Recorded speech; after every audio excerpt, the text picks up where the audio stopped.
I stole all my father's money to give him to travel to America. When he got there, he decided to break up with me. So I took matters into my own hands. Hi, my name is Betty, and this is my story. I was just 19 when I met Mark, the love of my life. He was tall, handsome, and had the cutest dimple smile, so I fell in love with him instantly. We met at the neighborhood public tap, and he couldn't get his eyes off me. He insisted on carrying my bucket to our house, and for the rest of the evening, he ran errands with me just so he could chat with me throughout that period. The weeks that followed were full of laughter and butterflies.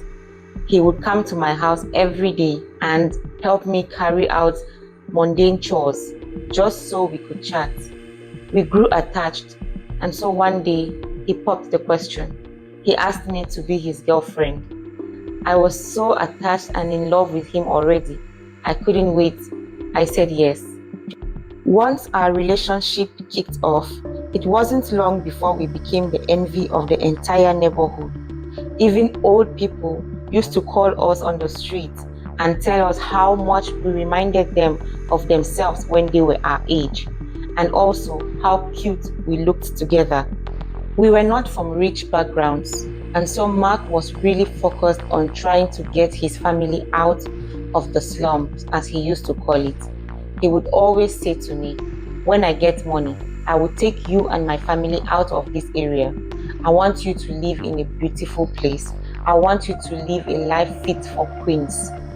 He had the most amazing plans for us, and I bought into his vision quickly. I loved listening to him tell me about his plans for us, and each time we were together, we would build castles in the air. While Mark worked very hard as a taxi man to make sure that his dreams come true, he also used to play the American DV lottery. The year I met him was the fourth year he had played the lottery. One day, while sitting in his small apartment, we heard a knock on the door. It was one of his friends.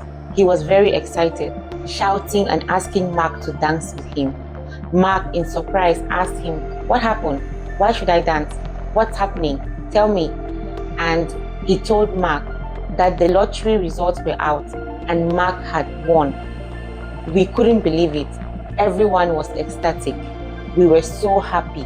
After the joy and excitement of the results had calmed down, the reality of Mark's financial situation hit us like a rock. Mark did not have the money to pay for the processing of his documents, not to talk of the money for his flight ticket.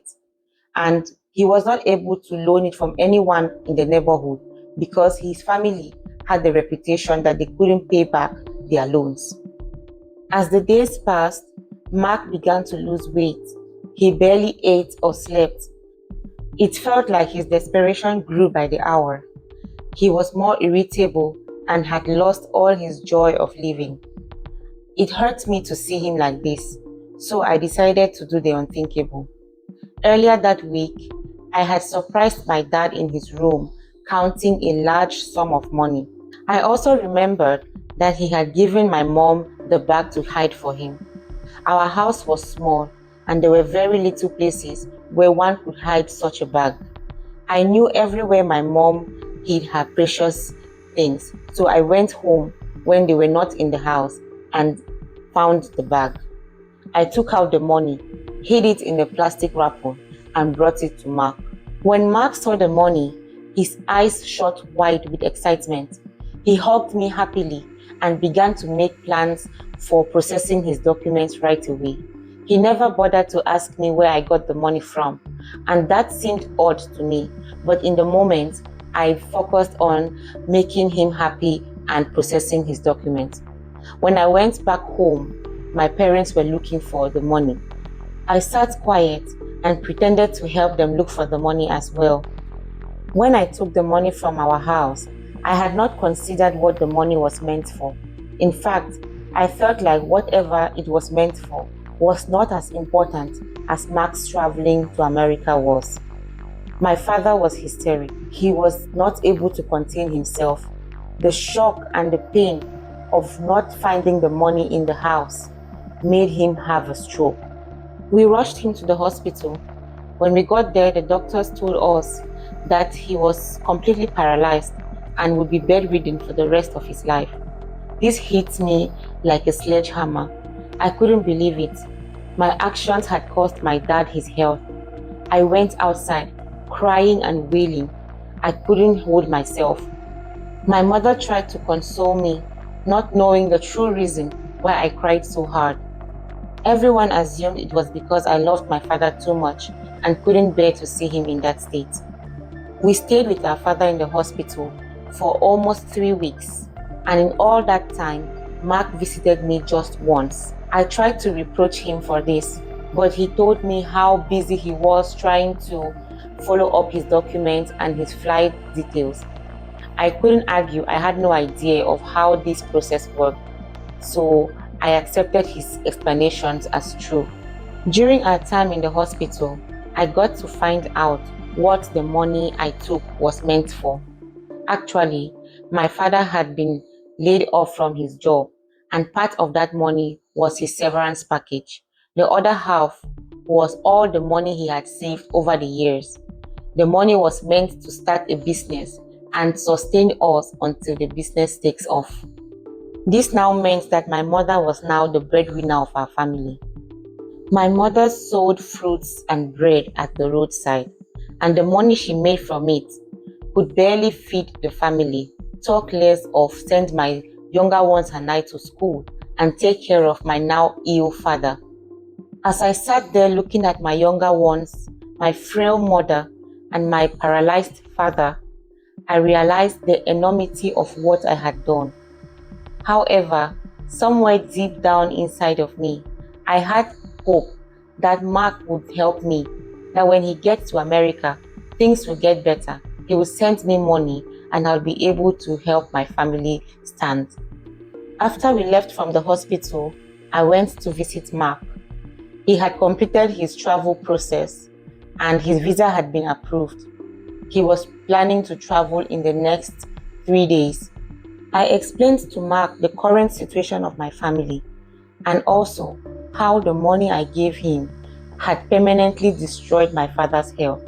I also begged him not to fail me when he gets to America, that he should always remember me and send me something to assist my family. Mark was very understanding. He told me that he would not fail me.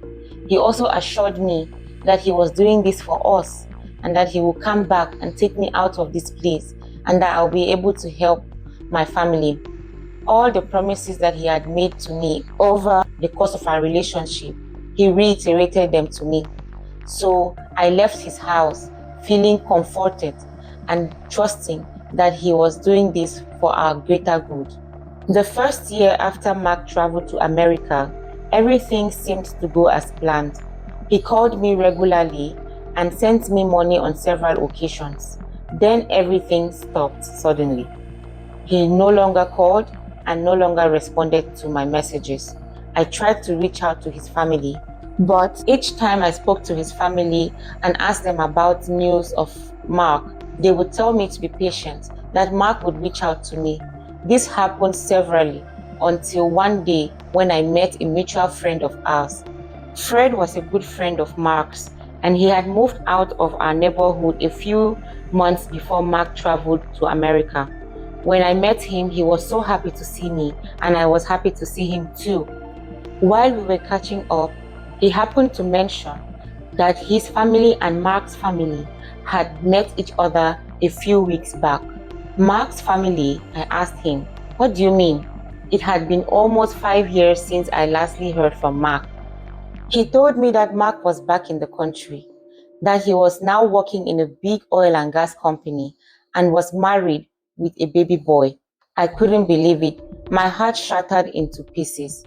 I tried to compose myself and asked Fred if he could give me Mark's contact details. He told me that he wasn't sure if he had the right to give me Mark's mobile number, but the only thing he could do for me was to give me Mark's new Facebook address so that I could contact him from there. And if he's okay for me to have his number, then he would be able to provide it to me himself. I settled for the least I could get, and I took the new Facebook address from Fred. That night, I stayed up looking at Mark's pictures, seeing how he had built a happy family for himself. He had completely forgotten about me and the sacrifice I made. I spent time looking at his house, his cars, his handsome baby boy, and his elegant wife. All of this made me grow dark with jealousy. I couldn't believe Mark would treat me like this. And in that instant, I decided to take my revenge. I downloaded a picture of Mark and his family and decided to take it to a native doctor. When I got to the native doctor, I explained to him how Mark had betrayed me, and I asked him to destroy Mark's life. I told the native doctor that I wanted Mark to lose everything that he had gained, and also that I wanted him to feel the pain of betrayal even more than he had caused me. The native doctor gave me some incantations to recite at midnight for 5 days, after which I will get what I asked for. I had also given the native doctor 2 of Mark's clothes, which he had left with me when we were still dating. I gave everything that the native doctor asked me and did as he commanded, after which I sat patiently and watched what I had asked for come to pass. I observed his life through Facebook until I started seeing results. The first thing I noticed was that he lost his job. He posted it on Facebook, and that gave me great joy. After a few months, I met one of Mark's relatives who told me that Mark was currently in a bad state of health after he met his wife cheating on him with his boss.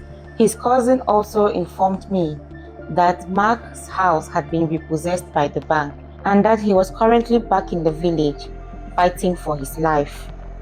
I used to feel that after I hear about Mark's demise, I would be very happy.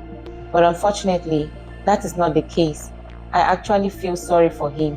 Now I'm contemplating whether or not to put an end to the native doctor's charms. Please let me know your opinions. What should I do? Thank you so much for watching up to this point. Kindly let us know what you would have done if you were the one in her position. If you have any advice for her, please leave it in the comment section. We look forward to reading all your opinions and your advice. Have a great day and see you in the next video. Bye.